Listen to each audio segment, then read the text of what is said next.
beautiful soul! Welcome back to my channel. This is my channel, Amir from Japan, Kabayan Capricorn. This reading is for you. Tingnan natin na iyong November 1 to 15. Maraming salamat muna sa mga subscriber, new subscriber, cross-watcher, at sa mga bagong pasok dyan. Welcome na welcome kayo sa bahay ni Ate Aimee. Salamat din sa nakataba ng puso ninyong mga comments at sa mga nagpa-personal reading. Marami pong salamat. Kung gusto niyo na energy niyo lang talaga, ang gusto yung makakahon natin, all the details para sa personal reading is in description below. Pakicheck na lang. General reading tayo ha. Kunin mo lang ang sayo at itapon ang hindi naman sayo. Maaring vice versa. Energy mo, energy ng person mo, energy ng malapit sa puso mo, nangyayari or mangyayari pala. Use your own intuition, lawakan nyo, isipan nyo. Ano man ang gender mo, ano man ang edad mo. Okay, the sun. Happiness and well-being. Andito yung sigla, no? Andi yung sigla, kasiyahan, maaari may mga happiness situation na magaganap or makakaramdam ka ng happiness, 1 to 15. Yan, pwedeng may mga celebration. Pwede basta there's makakaramdam ka ng kasiyahan or it's more on positivity. Yan, may mga positivity happen into your life. So, nakikita ko sa'yo dito. And then, syempre, it's more on rebirth. Ang nakikita ko sa'yo dito. Iba dito is may mga enterprises, no? Yan, may mga conception of a child, pwedeng may mga newborn baby, o kaya pwedeng kakilala mo, may nanganak, o kaya sa part mo, nanganak yung pet mo, pwedeng ganun, o may mga anak, pwedeng ganun. Sa iba sa inyo, no? Ako nakikita dito. Wish granted. Congrats kung saan man yan. May son ka na, may wish granted ka pa, no? And a successful plan. May mga sitwasyon siguro hindi pa sa ngayon, no? Kasi nandun pa yung sitwasyon na nakabuhol ka pa dun, no? May mga sitwasyon na still ka na nakabuhol dun sa part na yun. Kaya hindi siya nagsasuccessful. Kailangan mo kumawala doon sa bagay na yun para matupad na yung wish na yun. Or kung may mga sitwasyon na nagdi-delay, ito yung kinakailangan mo nang alisin yung buhol mo doon, no? Peace and harmony. Yan, magkakaroon ng mga peace and harmony, 1 to 15. Ibig sabihin is, there's a calmness situation, kasi andito na rin si Sun, no? Pero, ito lang siguro yung, pagdating kasi dito, kung titignan ko ito, pagdating dito, siguro yung pagiging, being alone or being independent, o kaya is, may boundaries ka, no? Sa iba sa inyo. Sa iba sa inyo, di sa plan. May mga plano na kailangang iplanuhin uli, no? Yun ang nakikita ko dito. Siyempre, ayan ang blessing. Binigyan ka na ng blessing ng anak ko. Yun. Kailangan planuhin muli. You are on the road to success. Kung may mga nagde-delay or hindi nagsa-successful na plan, kasi andito yan, ano? Pero, wag ka lang daw titigil kasi andito yan, parang nagsisiksag siya, diba? Magiging successful, struggle, successful, ganyan, mga ganun sitwasyon. Natural yan, no? And, syempre, opportunities are waiting for you. May mga opportunities na naghihintay sa'yo, oh. Ibig sabihin, eto yan, no? Nandito ka man sa sitwasyon, maaring konting masusolusyonan yung mga bagay na to by this 1 to 15. Yan, medyo matatanggal siguro konti yung buhol niya, kung saang aspeto ng buhay mo yan, o yung itanggal mo yung buhol mo doon. Alam ko siguro, alam mo naman yun. Kung saan mo tatanggalin yung sarili mo, no? Kung kaninong connection, ganyan. Para to your success. Make a plan for a peaceful, make a plan for your success kasi nandito siya naghihintay. And dealing or relationship with the man with dark complexion or hair. Pwedeng ikaw ito, no? Pwedeng ikaw ito, or pwedeng kapatid mo, pwedeng kaibigan mo, pwedeng kung sino man siyang man na yan. No, ako nakikita to. Pwedeng itong tao na to is may problema siya, or pwedeng itong tao na to ang magbibigay siya ng opportunity, or isa sa, pwedeng ganun. Pwedeng kasama sa trabaho. Or kung sino man itong man na to, no, pwedeng yung tao na to is, kung nagkaroon ng hindi magandang situation, maaaring magiging peace ka na ngayon, magiging okay ka na, no? At dahil dumating siya, o kaya kung nag-away kayo, magkakaayos kayo, pwedeng gano'n sa iba. Kung sa aspeto ng buhay mo yan, magkakaroon kasi ng peaceful and harmony situation. Tingnan natin energy mo. Energy, ay napatay na natin. Energy ni Capricorn.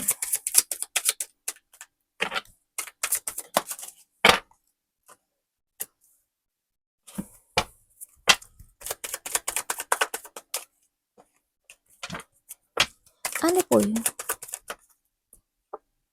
Okay. Okay, energy mo. Energy mo, aba, busy ka ata. Kasi may mga gagawin ka raw dito. Sa 1 to 15 is may mga sitwasyon na aayusin mong muli or gagawin mong muli. Parang may i-develop ka or aasikasuhin, mamasterin, o fokusan, kukumpunihin. Ano pa ba? Ano pa ba pwede kong sabihin doon? I-develop, mamasterin, ano pa, aasikasuhin. Yan. Depende sa ano. Yan. Parang may, kasi yung trabaho to.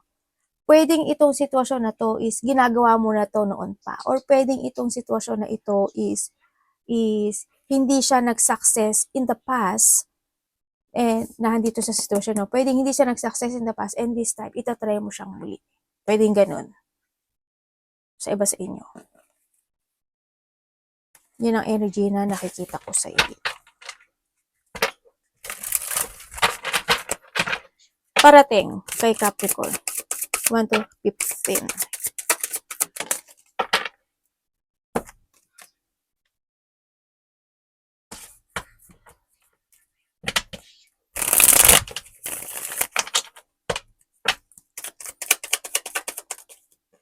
Parating. Oh, talaga.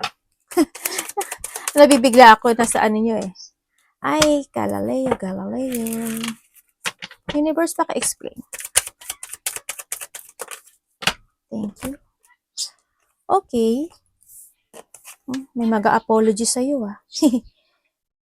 Okay. Ang parating sa'yo. Andito siya oh. Dito si Doro.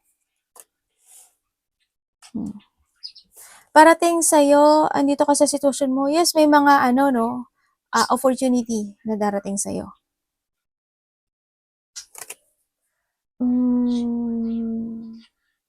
Meron ka raw, there's a reward no? Hindi siya ganon kalaki yung reward na ito. At least, di ba, is okay ka. Andito si Peace and Harmony. At least, may blessing pa rin. Okay lang yun. Though may mga kasiyahan, kaginhawaan, hindi ko naman nakikitang nahihirapan ka sa sitwasyon mo. Pero, ang nakikita ko, actually, we have the 99 kasi, 99. O, diba? Meron tayong 99, meron tayong 14, 10, 6. I-connect mo yan sa'yo, ha? Pwedeng, kung may mga pagkakautang, hindi ka kasi niya mababayaran eh. Mababayaran ka niya siguro kaunti lang, hindi buo. Pwedeng gano'n. Or pwedeng, sasabihin niya sa'yo, pwedeng sa next na lang kasi ganito, ganyan. Pwedeng gano'n. Yun na nakikita ko sa'yo. Also, parating sa'yo, pangit eh. Sige, sabihin ko na rin. Huwag kayong maaakit when it comes sa mga free.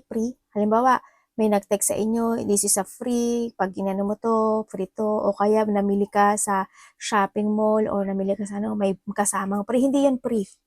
Yung mga gift string, hindi yan totoo. Pwede kayong ma-scam. Pwede rin kayong ma-scam na hindi lang doon sa gift string. Pwede kayong ma-scam sa pera o kaya maloko kayo pagdating sa pera. May taong gagamitin ka. May tao na i-undervalue ka. May tao na aabusuduhin ka sa kabaitan. Halimbawa sa trabaho mo, di ba? Aabusuduhin ka niya kasi mabait ka. Ikaw na lang ang gagawa ng lahat. O kaya yung boss mo dahil sa mabait ka at wala ka nang magagawa kundi gawin ang lahat dahil trabaho mo yun. Di ba? Kahit na sobra-sobra na yung trabaho mo, gagawin mo pa rin yung mga ganun sitwasyon. Yan, mag-ingat kayo sa mga ganyan. Scam ha. Yung mga mangungutang pa, manghihirap. Nako po. Pahirapan. magtitiis at magtitimpi ka. Umiwas ka. Yan, may mga tao na hindi magiging equal sa'yo. Ganyan. Tsaka may mga unpaid debit. Ako nakikita kung gumagamit ka ng mga card, siguro iwas na lang muna, no? Kailangan mo ng o kaya kung hindi ka naman gumagamit ng card, huwag kang maniniwala pagdating sa mga card ng basta-basta. Or kung ano man yung card na yon na nakikita ko sa card mo, ha? Tingnan natin dapat mong iwasan. Lumabas na. Bumaksak talaga siya. Oh, Galileo. Nakita mo yan? May karat. Ano karat? Karet? Karet? May karet. Dapat mong iwasan.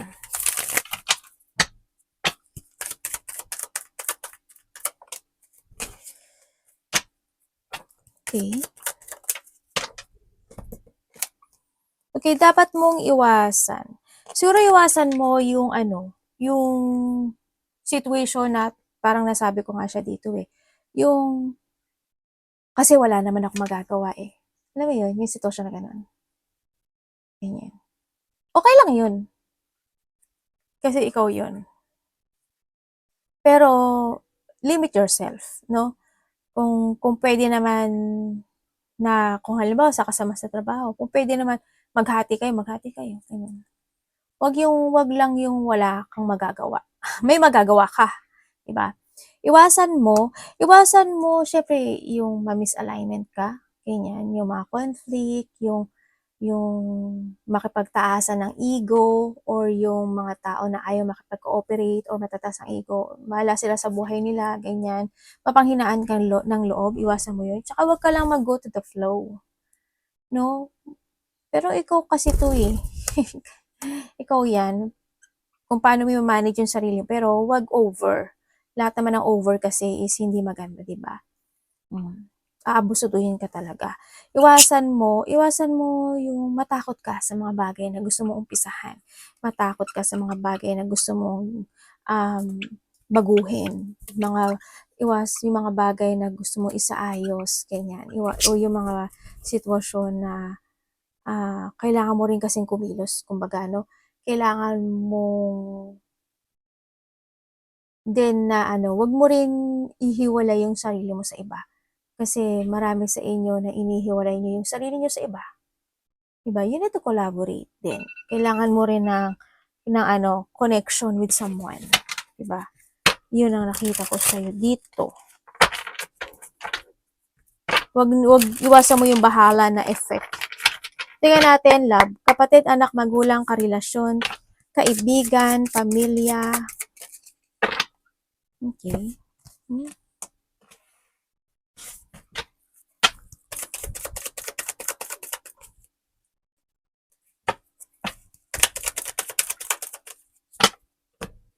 Okay, wait. Ay, Galileo, devil.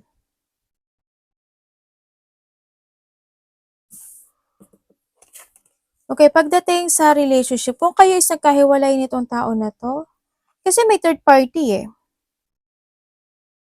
May third party dito. No? Kasi makasarili at sakim itong tao na to. Andun ka sa situation na super care and love ka dito sa tao na to. Kaso, wala nabola ka, no? Pagdating dito sa mga nagkaroon ng hiwalayan. Na-control at na-manipulate ka ng situation. Kasi kung tutuusin, actually, kinausap mo pa siya, no? Pero dumating talaga yung point na nagkaroon ng rejection. Dumating talaga yung point na hindi naging masyadong matatag yung relationship. Yun. Kung kayo naman is in relationship, ba't kaya kayo ganito? You try to make it balance pagdating sa relationship na hindi naman yung caring and love to each other sa nakikita ko dito. Yun nga lang kasi may mga point na nagkakaroon naman kasi ng pag-uusap. Kung titingnan ko dito, nagkakaroon ng pag-uusap. Hindi ko alam pero there's a trap or there's a stagnant situation pagdating sa relationship. Siguro hando yung sitwasyon na isa sa inyo is nagkakaroon ng controlling when it comes on emotions, pwedeng ganun. Kasi kung titingnan ko magkaiba kayo ng energy ng tao na to, no? Maaring ganun ang nangyayari sa inyo. Pero handun naman din yung pag-uusap, pagkakasundo, handun naman you try to make it balance yung relationship. Yun nga lang, siguro may mga point lang talaga na isa sa inyo naghihintay na magkaroon ng connection or pag-uusap in this relationship. Nandun lang yun sa point, pero andun naman yung love pagdating dito. Sa iba, siguro may mga sikreto. Tulad ng sabi ko kanina, may third party sa iba. Hindi lahat, pero sa iba, kasi mayroon ako nakikita siguro either itong tao na to is either meron siyang third party or itong tao na to is medyo may pagka-toxicity. Bulol. May kaunting toxic. Halimbawa, may mga siya, palainom siya ng alak, meron siyang bad habit, meron siyang makasarili siya, sakim siya. Halimbawa, ganun o kaya meron siyang mga pinagkaka-adkan, ganyan, may mga pagsisinungaling, pwedeng ganun sa iba, no, sa nakikita ko dito. Hindi naman lahat, hindi lahat kasi dalawa yung meaning ng card na nakikita ko kasi dito sa magkakarelasyon. Yun na nakikita ko dito.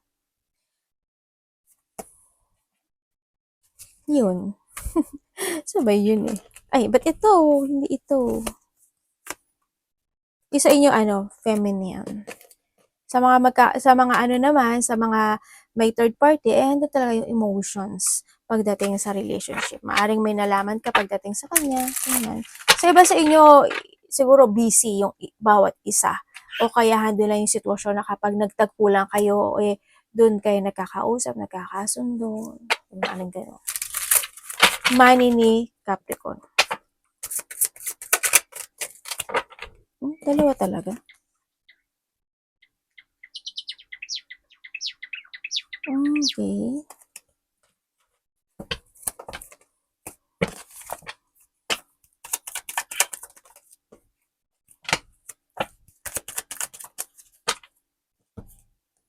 Okay, pagdating sa money mo,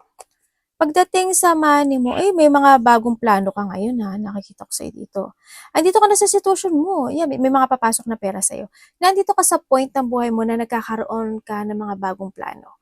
Nandito ka sa sitwasyon mo na, syempre, handun na yung boundaries, handun na yung limitation mo pagdating sa paggastos or pagdating siguro, halimbawa, pag may humingi ng tulong sa'yo, nag-put boundaries ka actually dito sa nakikita ko sa'yo dito, no? Nandun ka na sa point ng buhay mo na nagiging very responsible ka na pagdating sa future mo, tsaka may mga bagay na itinatama mo na at ina-action mo na this time. Iba dito, magiging busy kayo sa trabaho.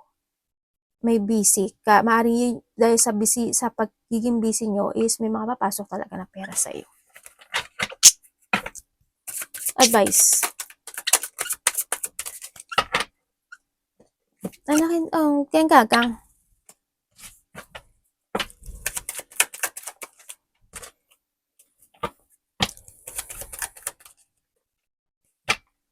Okay, when it comes sa advice, you need to be aware na hindi ka makapag-focus sa mga goal mo this time to success and to fulfill. No? Ang nakikita ko sa dito, yung mga sitwasyon na kailangan baguhin talaga. And sinasabi nito, don't delay any situation in life. May mga sitwasyon na you need to learn from the past. You need to awake or kailangan mo magkaroon ng self-evaluation. Baguhin yung mga ibang decisions in life. And then, let go. You need to let go the past because it's done. Tandaan mo palagi na kailangan mong matuto sa nakaraan.